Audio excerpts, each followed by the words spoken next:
नमस्कार दोस्तों, स्वागत है आप सभी का चैनल ज्ञान पथ पर। पेश है आपके सामने आज का विषय शिक्षण का मॉडल। यह नेट एग्ज़ाम फर्स्ट का दूसरी यूनिट का टॉपिक है। इससे बहुत से क्वेश्चन नेट एग्ज़ाम में हर बार आते रहते हैं। 5 से 6 क्वेश्चन इस टॉपिक से रिलेटेड रहते हैं। तो अब विगत वर्षों में एनटीए टीचिंग एप्टीट्यूड और रिसर्च एप्टीट्यूड से ही ज़्यादा क्वेश्चन पूछता है। तो आप सभी के एग्ज़ाम के लिए ये महत्वपूर्ण रहेगा कि इसके सारे डाउट्स क्लियर हो जाएं। आगे हम रिसर्च एप्टीट्यूड से भी वीडियो आपके सामने पेश करेंगे। तो चलिए बात करते हैं आज के विषय पर। तो आज का हमारा विषय है शिक्षण का आधारभूत मॉडल। आप चाहे तो इसे नोट भी कर सकते हैं। तो चलिए बात शुरू करते हैं। शिक्षण के 2 मॉडल होते हैं। पहला है अध्यापक केंद्रित शिक्षण और दूसरा है शिक्षार्थी केंद्रित शिक्षण। तो बात करते हैं, जब एक अध्यापक या एक प्रशिक्षक शिक्षण में सक्रिय रूप से शामिल होता है, जबकि शिक्षार्थी निष्क्रिय रूप में होते हैं, तो अध्यापक या प्रशिक्षक द्वारा सिखाए गए ज्ञान को ग्रहणशील विधा के रूप में सिखाना अध्यापक केंद्रित शिक्षण कहलाता है। इस शिक्षण में एक प्रशिक्षक अपने सिखाए ज्ञान और उसे कैसे सीखा जाता है के प्रति पूर्ण उत्तरदायी होता है। शिक्षार्थी सभी प्रकार के अधिगम के लिए पूरी तरह से शिक्षक पर निर्भर होता है। यहाँ मूल्यांकन की प्रक्रिया के लिए प्रशिक्षक और अध्यापक ही जिम्मेदार होता है। तो ये तो हो गई इसकी परिभाषा। आइए अब इसके बारे में थोड़ा बारीकी से बात कर लेते हैं। अध्यापक केंद्रित शिक्षण में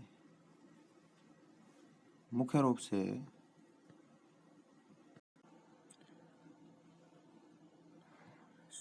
अध्यापक केंद्रित शिक्षण में सारी गतिविधियां एक अध्यापक द्वारा ही निभाई जाती है।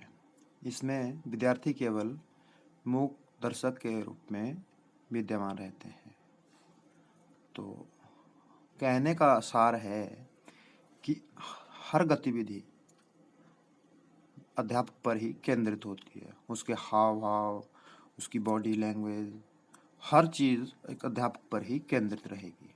इसमें शिक्षार्थी केवल सीखेंगे, उन्हें उसकी इसमें भागीदारी बहुत कम रहती है।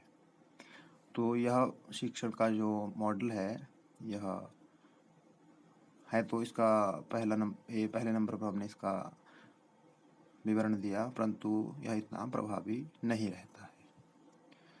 इसके बाद बात आती है शिक्षार्थी केंद्रित शिक्षण।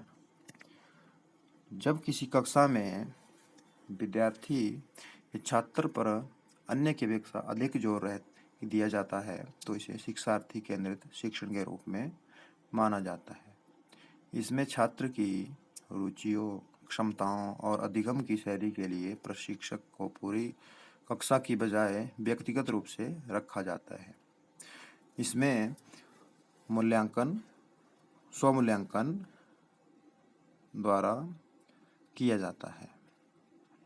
तो हम बात कर रहे थे अध्यापक केंद्रित शिक्षण के बारे में कि यह अध्यापक पर केंद्रित रहता है और कम प्रभावी होता है। तो यह प्रभावी तो है, लेकिन शिक्षार्थी केंद्रित शिक्षण से कम प्रभावी है। महत्ता इनकी है, ऐसा नहीं है कि ये महत्वपूर्ण नहीं है, परंतु शिक्षार्थी केंद्रित शिक्षण की बजाय अध्यापक केंद्रित शिक्षण अधिक महत्वपूर्ण है। इसकी महत्ता ज़्यादा है। इसका प्रयोग आज की शिक्षण जो प्रणाली है उसमें जो शिक्षण कराया जाता है, जिस पर अधिक जोर दिया जाता है, वह शिक्षार्थी केंद्रित शिक्षण पर दिया जाता है। शिक्षार्थी केंद्रित शिक्षण में छात्र की हर गतिविधि और उसके स्व विकास की ओर अधिक बल दिया जाता है कि वो अधिक से अधिक सीखे, और यह छात्र मनोविज्ञान के मानदंडों पर भी अधिक महत्वपूर्ण और खरा उतरता है। तो ये था शिक्षार्थी केंद्रित शिक्षण। अब हम बात करते हैं इन दोनों की तुलना के बारे में। तो जैसे अध्यापक केंद्रित शिक्षण में हर गतिविधि अध्यापक द्वारा कराई जाती है, माने इसमें अध्यापक द्वारा एक व्याख्यान के रूप में शिक्षण कराया जाता है और विद्यार्थी उससे सीखते हैं, उसे नोट करते हैं और उनके मनोमस्तिष्क पर एक अध्यापक द्वारा गहरी छाप छोड़ने का प्रयास किया जाता है। तो ये हो गया आज के विषय के बारे में। आपके जो भी डाउट्स हों वो हमें कमेंट्स में बता सकते हैं। हम आगे भी आपके बेस को क्लियर करने के लिए वीडियो बनाएंगे। तो हमें आशा है कि आपको ये वीडियो अच्छा लगा होगा और आपके सारे जो प्रश्न हैं शिक्षण का आधारभूत मॉडल से संबंधित तो वो क्लियर हुए होंगे। हमारे साथ वीडियो में रहने के लिए आपको बहुत बहुत धन्यवाद। अब हम आगे रिसर्च एप्टीट्यूड से संबंधित टॉपिक प्रस्तुत करेंगे। इसी के साथ धन्यवाद।